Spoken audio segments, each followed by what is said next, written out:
Magandang umaga sa inyo muli mga Kabi Farming. Update naman sa mga breeder natin na ulit dito sa breeder cage number 2 mga Kabi Farming. Yan sila. Ayan. So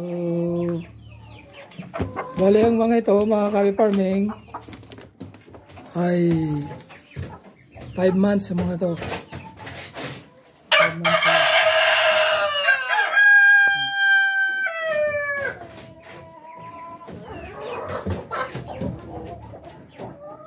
Yan sila mga Kabi Farming.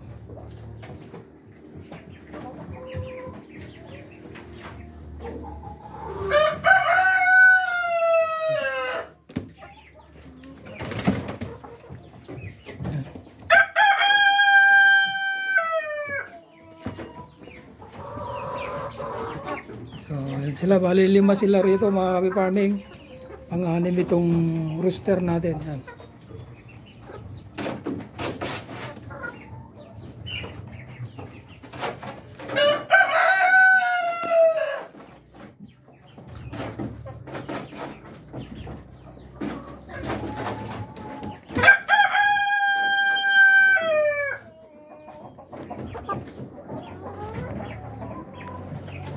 So, ito lang muna ang may update ko sa inyo mga Kabi Farming tungkol sa mga breeder natin na pinalalaki dito sa breeder cage number 2 mga Kabi Farming. So, hanggang sa muli mga Kabi Farming. Maraming salamat sa panonood nyo sa aking mga video, pagtangkilik nyo, pag-like, comment, and subscribe mga Kabi Farming. Hanggang sa muli, bye-bye and God bless to all.